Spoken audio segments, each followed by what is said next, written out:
को दिखा देना। नमस्कार, स्वागत है आपका जनगणमन 24/7 पर, जो कि मेरा यूट्यूब चैनल है। आप उसे लाइक करें, सब्सक्राइब करें। और आज एक तस्वीर जो बहुत ज़्यादा वायरल हो रही है, वो है मेक्सिको की सड़कों पर जो जेन ज़ी उतरा हुआ है। जेन ज़ी यानी कि उस उम्र के लोग जो कि 1997 से लेकर 2012 के बीच में पैदा हुए हैं, जो अपने आप को यंगस्टर्स बोलते हैं, और ये वो लोग हैं जो सरकार से बिल्कुल त्रस्त हैं। कुछ तस्वीरें आपको दिखाते हैं और फिर उसके बाद खबरों का स्क्रीनशॉट भी दिखाएंगे। जो सबसे आइकॉनिक जो तस्वीर इस समय आ रही है मेक्सिको की सड़कों से, जो सबसे बड़ा प्रोटेस्ट है, आप देखिए किस तरीके से भारी भीड़, ये देखिए, ये मेक्सिको के सड़कों का नजारा है। और इस जेन जी के प्रोटेस्ट का ये कहना है कि वो अपनी सरकार से बिल्कुल त्रस्त हो चुके हैं। करप्शन है, क्राइम है, और ये पूरा, ये जो बड़ा प्रोटेस्ट जो आप देख रहे हैं, ये इसलिए हुआ क्योंकि अभी हाल में 1 नवंबर को जो वहां के मेयर हैं कार्लोस मैंजो, उनको बिल्कुल ब्रॉड डे लाइट में मार दिया गया था। और उसके बाद की जो तस्वीरें आपको दिखा रहे हैं, वो यही है कि लोग कह रहे हैं कि जो सरकार है वो बिल्कुल करप्ट है, सरकार क्राइम कंट्रोल नहीं कर सकती है। और काफी जो सरकार के खिलाफ वहां पर रोष है।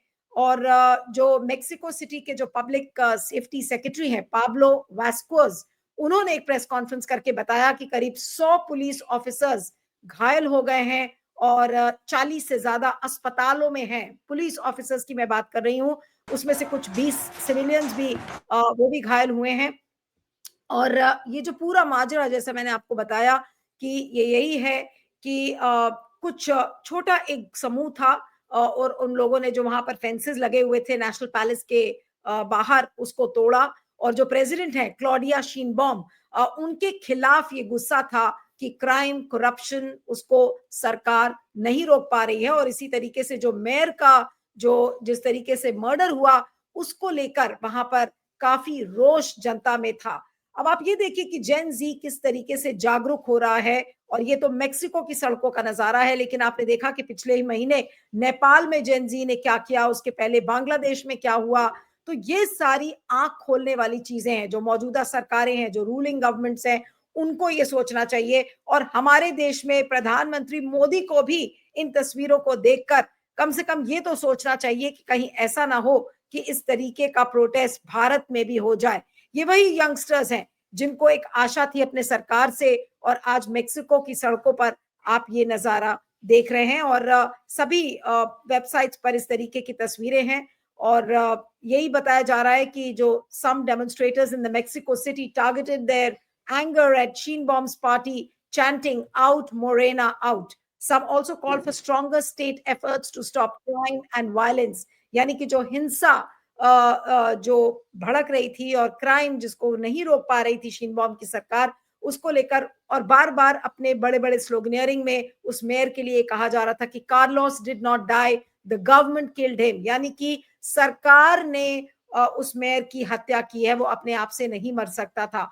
तो ये जो जेन जी का नजारा आप देख रहे हैं, ये वाकई में दिल दहलाने वाला है। और इन तस्वीरों को आप देखिए, ये सीधा मेक्सिको की सड़कों से आ रही हैं। और इसको लेकर आज काफी ये तस्वीरें वायरल हो रही हैं। ध्रुव राठी ने भी इसको ट्वीट किया, और बहुत सारे सीनियर जर्नलिस्ट हैं भारत के ही, उन्होंने ट्वीट किया। और मुझे भी लगा कि इस पर कार्यक्रम करना जरूरी होगा, क्योंकि ये जो हालात आपको दिख रहे हैं, और भारत में अभी बिहार का चुनाव खत्म हुआ है, और जिस तरीके से लोगों में गुस्सा है कि किस तरीके से आपका वोट चुराया गया है, तो अब वोट चोरी को लेकर अगर जेन जी उतरेंगे, आप भूल नहीं सकते कि राहुल गांधी ने लोगों को कहा, और जेन जी को खासकर कहा, कि अब आप लोकतंत्र को बहाल करने में आप ही मददगार साबित होंगे। और उन्होंने ये नहीं कहा कि आप सरकार के खिलाफ हो जाइए, लेकिन उन्होंने कहा सड़क पर उतरने की जरूरत है।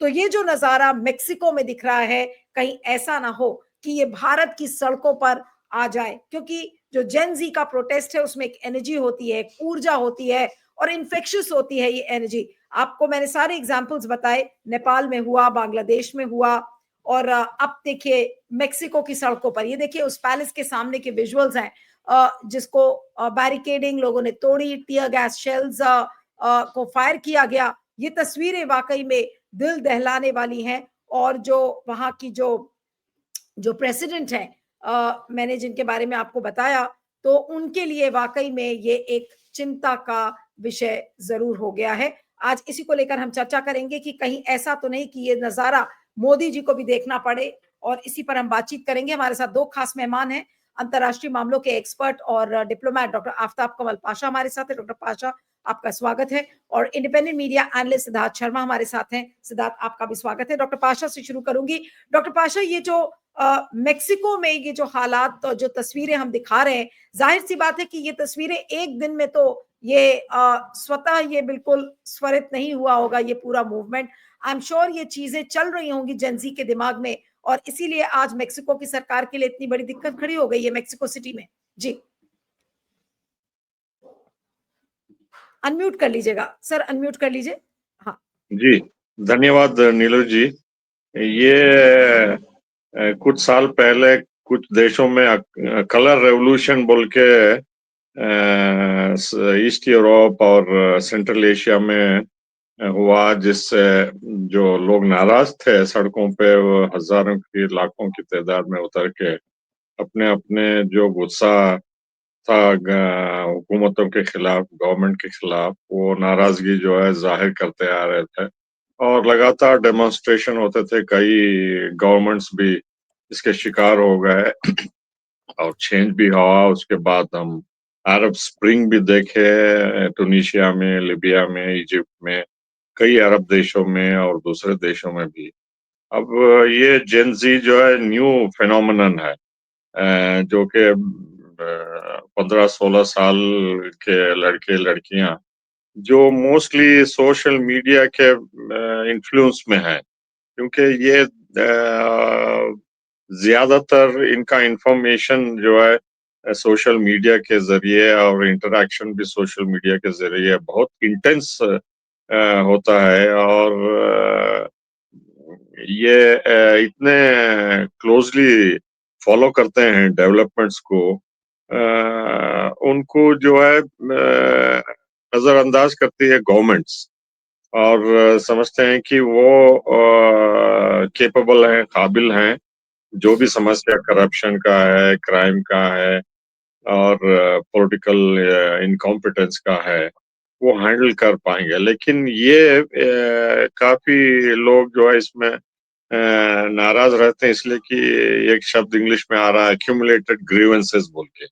उनके ग्रीवेंसेस सिर्फ करप्शन ही नहीं, लेकिन अनएम्प्लॉयमेंट सबसे बड़ा उनको खतरा है कि हम पढ़ लिख के भी, डिग्री भी लेके नौकरियां नहीं मिलते हैं और अंडर एम्प्लॉयमेंट होता है। जैसा ग्रेजुएट है, उसको ड्राइवर की नौकरी करना पड़ता है मजबूरन, या अटेंडर की, या उससे बिलो जो होता है स्टेटस, उससे उस पर मजबूरी काम करना पड़ता है। कभी कभी एक नहीं, दो नहीं, 3 जॉब्स करना पड़ता है, क्योंकि महंगाई इतनी बढ़ गई है और इनसे जूझना जो है उनके बस की बात नहीं रही अब, क्योंकि इतना इन्फ्लेशन और अनएम्प्लॉयमेंट और करप्शन और सबसे बढ़ के क्राइम। और आपने मेक्सिको का उदाहरण लिया, वहां तो क्राइम जो है मर्डर करना, या क्राइम, या ड्रग लीडर्स, पॉलिटिशियंस को मारना, मेयर्स को मारना, या गवर्नमेंट ऑफिशियल्स को मारना जो एक आम हो गया है। हर एक सिटी में मेक्सिको, जहां से पूरे दुनिया से लोग आते हैं अमेरिका को जाने के लिए, वहाँ इतने बड़े पैमाने पे रोड में, ट्रकों में, रेलगाड़ियों में पैसे देने के लिए तैयार रहते हैं, चाहे वो टेक्सास को जाना, या अरिजोना को जाना जो बॉर्डर है, न्यू मेक्सिको को जाना। वहाँ बड़े पैमाने पे लोग बेचैन रहते हैं इतने लंबे लंबे सफर करके आने के लिए। तो ये गैंग्स जो है बहुत ही ऑर्गेनाइज्ड हो गए हैं। उनके पास हेलीकॉप्टर्स होते हैं, उनके पास आर्मर्ड प्लेटेड गाड़ियां होते हैं, गन्स होते हैं, और कई शहरों में उनका दबदबा इतना तेज है, इतना खतरनाक है कि गवर्नमेंट, सिविलियन गवर्नमेंट वहाँ उनको कुछ नहीं कर पाती। और कई मेयर्स और गवर्नर्स को भी ये ड्रग लॉर्ड्स जो है मार गिराए हैं। और इनके इतने ताल्लुकात हैं, इनके रिलेशंस हैं कि ये अंडरग्राउंड टनल्स भी जो है मेक्सिको से अमेरिका के अंदर बनाए हुए हैं, और ड्रग्स भेजते हैं, लोगों को भेजते हैं, गाड़ियां भेजते हैं, आते जाते रहते हैं। जैसा गाजा में टनल्स बनाए गए थे, उसी बड़े पैमाने पे वहां पे भी टनल्स पाए गए हैं, और अमेरिका लगातार इनसे जूझता रहता है।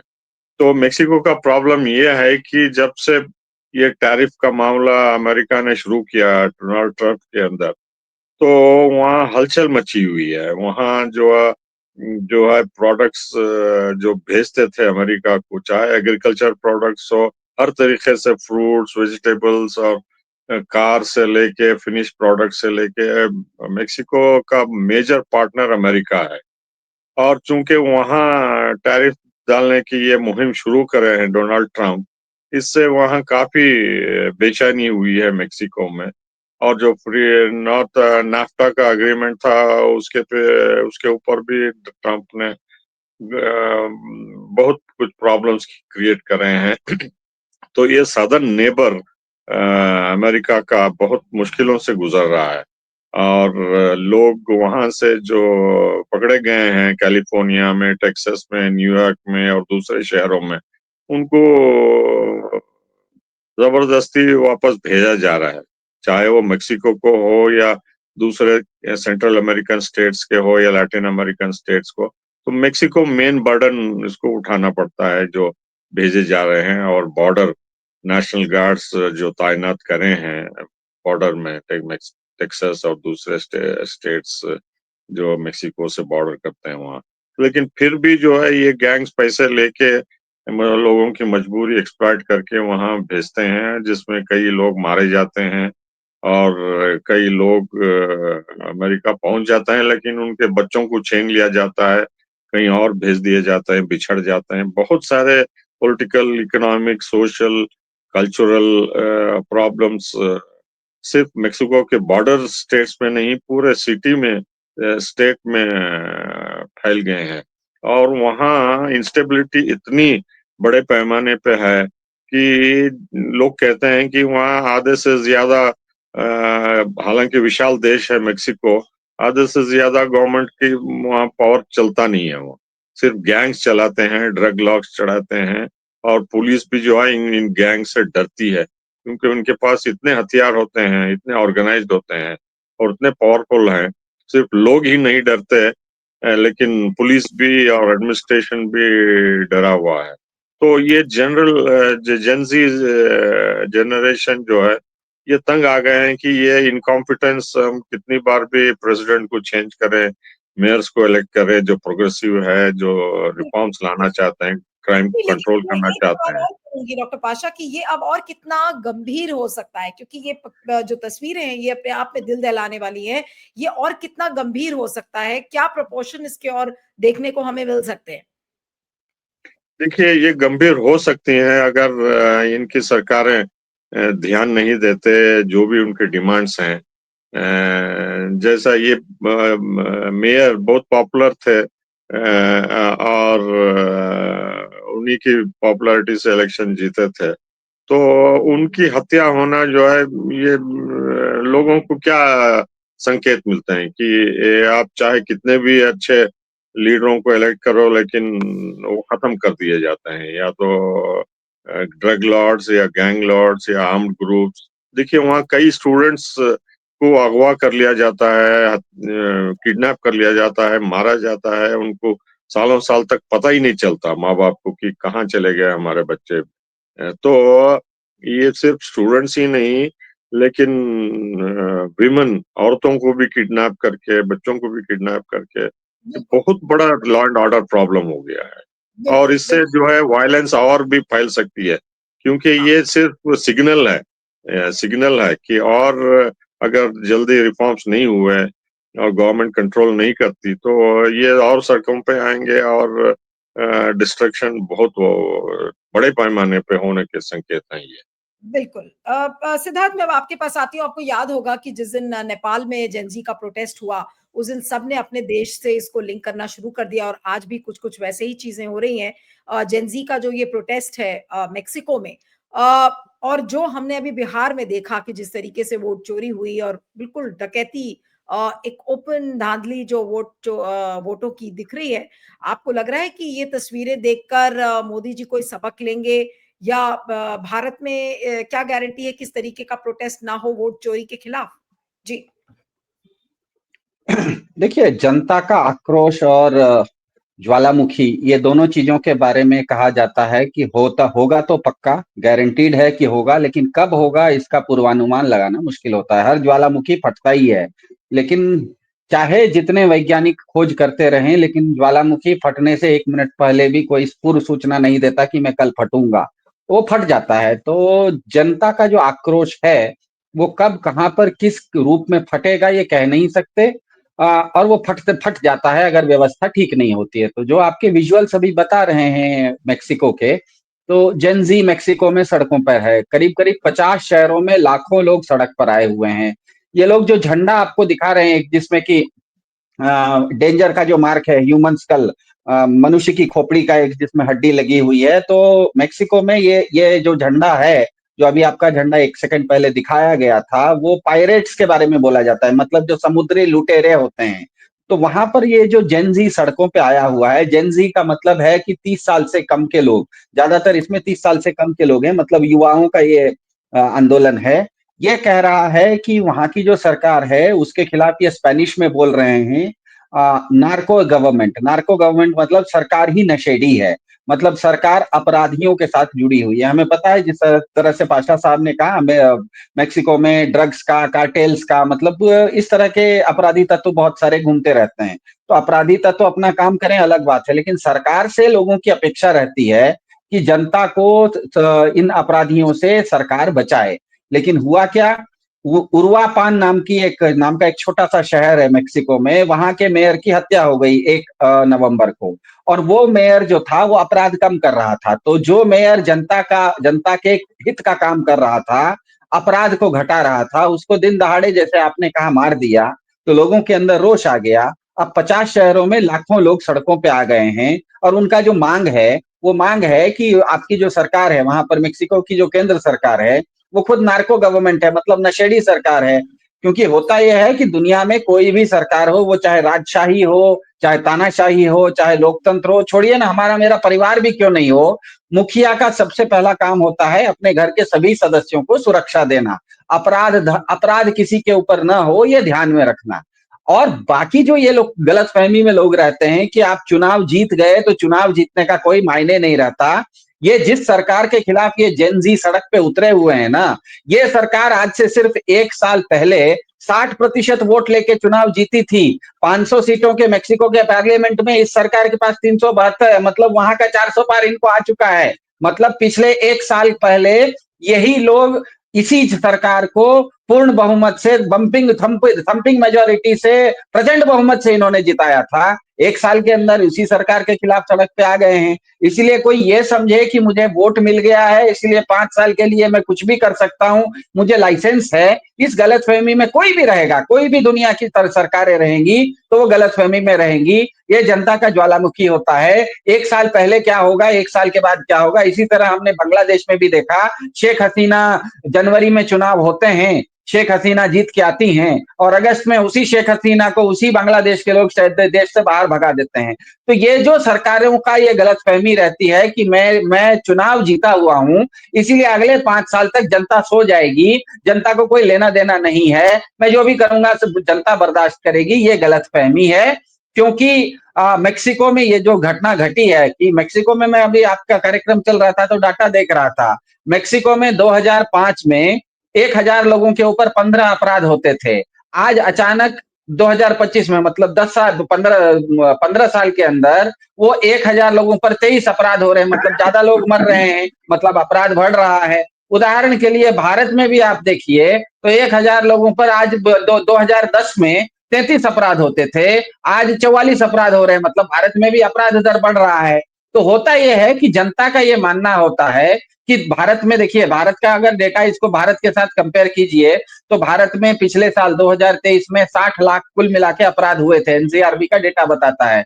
इसका मतलब भारत में 300 लोगों में से 299 लोग शरीफ होते हैं, एक आदमी अपराधी होता है। तो ये जो 299 लोग शरीफ हैं, जो सज्जन हैं, उनकी सरकार से अपेक्षा रहती है कि वो जो एक बदमाश है उससे मुझे बचाओ, क्योंकि वो जो एक बदमाश है वो तेज तर्रार भी है, उसके पास हथियार भी है, उसके अंदर अपराधी प्रवृत्ति भी है, और उससे बचने के लिए सरकार ने मुझे, जनता तो को अपनी पुलिस भी नहीं रख सकती, जनता तो अपना बंदूक भी नहीं रख सकती, मेरी रक्षा कौन करेगा? मेरी वो जो 299 शरीफ लोग हैं वो सरकार से अपेक्षा करते हैं कि सरकार के पास पुलिस है, सरकार के पास मिलिट्री है, सरकार के पास तंत्र है, सरकार के पास नौकरशाही है, सरकार के पास पूरी व्यवस्था है। ये जो एक बदमाश है जो समाज में घूम रहा है और लोगों को परेशान कर रहा है, उससे 299 लोग बचने के लिए सरकार से उम्मीद लगाए बैठते हैं। ऐसे में अगर कहीं पर भी किसी भी देश में या किसी भी समाज में अपराध दर बढ़ता है, क्राइम रेट जहां भी बढ़ेगा, वहां पर ध्यान में रखिएगा जनता आज नहीं तो कल सड़क पे आ जाएगी। इसका उदाहरण भारत में ही 2012 में जो निर्भया हुआ था, आप दिल्ली में थे, आपने देखा रातों रात सड़क पे लोग आ गए, क्योंकि क्राइम जब बढ़ता है तो सरकारों से सबसे पहली अपेक्षा, लोग ये मानते हैं, मतलब हम लोग बुद्धिजीवी लोग ना चर्चा करते समय कहते हैं कि नौकरी नहीं मिल रही है, क्या कहते हैं, आर्थिक व्यवस्था खराब है, गरीबी है, लोगों को सरकार से अपेक्षा है। ये सब बात से मेरा उससे कोई मतभेद नहीं है, लेकिन जनता सरकार से सबसे पहली चीज जो अपेक्षा करती है वो ये करती है कि सरकार मुझे सुरक्षा दे। अगर किसी भी समाज में अपराध दर बढ़ने लगता है तो वहां पर ध्यान में रखिए सरकारों का उल्टी गिनती शुरू हो जाती है। सरकारों को अगर अपने आप को वो मानती हैं कि वो चुनाव जीत रही हैं, कहीं पर भी दुनिया भर की कोई सरकार हो, उसको अगर लगता है कि वो लोकप्रिय है तो उसको सबसे पहला काम करना चाहिए, अपने क्षेत्र में अपराध दर को घटाना चाहिए। क्राइम रेट अगर घटेगा नहीं तो आप कितने भी पॉपुलर रहिए, आप कितना भी चुनाव जीतते रहिए, हो सकता है 1 महीना पहले आप चुनाव जीते हो सकता है 1 महीने बाद जिन लोगों ने आपको वोट दिया है वही आपके खिलाफ खड़े हो जाए। तो ये बहुत हाँ। आश्चर्य नहीं है, ये मेक्सिको में हमने देखा, यही चीज बांग्लादेश में देखा। और ये आजकल जो लोग पूछते हैं कि ये जेन जी ही क्यों कर रहा है, क्योंकि हमें पता है कि पिछले 10 साल में जिस तरह से मोबाइल फोन, एंड्रॉयड और इंटरनेट का बढ़त हुई है, तो एक मेक्सिको का आदमी, मेक्सिको को तो छोड़ दीजिए, बिहार के एक झुमरी तलैया जैसे एक छोटे से गांव में भी कोई आदमी है, तो भले वो अपने गांव से और अपने राज्य से बाहर नहीं गया हो, लेकिन फोन में तो वो दुनिया भर का विकास देख रहा है कि चीन कितना विकास कर रहा है, अमेरिका कितना विकास कर रहा है, जर्मनी कितना विकास कर रहा है, तो उसको ये मालूम पड़ जाता है जर्मनी इतना विकास कर रहा है। मैं रील्स में देख रहा हूं कि जर्मनी के सड़कों पे महिलाएं भी रात में 2 बजे घूम रही हैं, चीन में महिलाएं भी रात में 3 बजे घूम रही हैं, जापान में महिलाएं और बच्चे भी रात में 2 बजे टोक्यो में घूम रहे हैं। मेरे शहर में ऐसा क्यों नहीं हो रहा है? तो कहीं ना कहीं समय के साथ धीरे धीरे उसको समझ में आ जाता है कि सरकारों का काम होता है हमें सुरक्षा देना। अगर सरकार हमें सुरक्षा नहीं दे रही है, उल्टा मेक्सिको में जो हो रहा है उनको, लोगों को लग रहा है कि सरकार ही अपराधियों के साथ मिली हुई है, इसीलिए वो कह रहे हैं उसको नार्को गवर्नमेंट, मतलब आप खुद ही नशेड़ी सरकार है, तो लोग, जनता का सड़क पे आना स्वाभाविक है। ठीक है, अब मैं अंतिम कमेंट डॉक्टर पाशा से लूंगी कि डॉक्टर पाशा, ये जो मेक्सिको का प्रोटेस्ट है, इसका असर आप मोदी सरकार पर क्या देखते हैं, या भारत पर इसका क्या असर देखते हैं, बहुत संक्षेप में? जी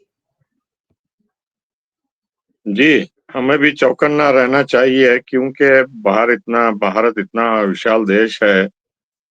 आज बिहार में इलेक्शंस हुए तो कल कहीं और इलेक्शंस होते हैं, लेकिन सरकारें जो है, स्टेट गवर्नमेंट या सेंट्रल गवर्नमेंट, वो ये यकीन मान के चलते हैं कि हमें तो मैंडेट मिल गया, लेजिटिमेसी मिल गई और हम चलाएंगे 4 साल 5 साल जो भी उनका मैंडेट होता है।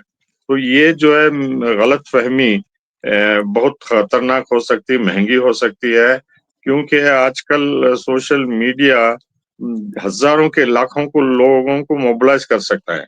हमारे देश में देखिए, लद्दाख में एक दिन में इतने बड़े पैमाने पे दंगे हुए, बीजेपी का वहाँ कार्यालय भी जला दिया गया, इतना सारा नुकसान हुआ, जो कि लद्दाख बुद्धिस्ट फिलॉसफी और पीसफुल एरिया जो माना जाता था, सडनली वायलेंस देखने लगा।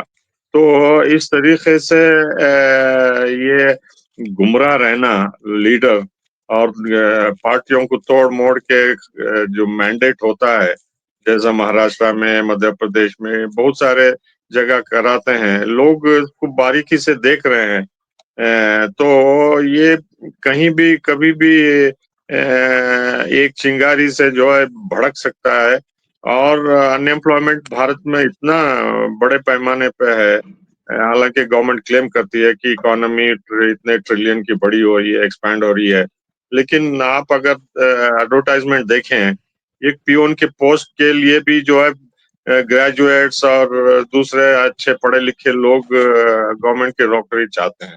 तो इसको नजरअंदाज नहीं करना चाहिए, क्योंकि सोशल मीडिया इतना पावरफुल टूल हो गया है अब यंगस्टर्स के हाथ में, तो ये गवर्नमेंट के लिए खतरा है। और जो करप्शन है, अनएम्प्लॉयमेंट है, इन्फ्लेशन है और लॉ एंड ऑर्डर प्रॉब्लम है।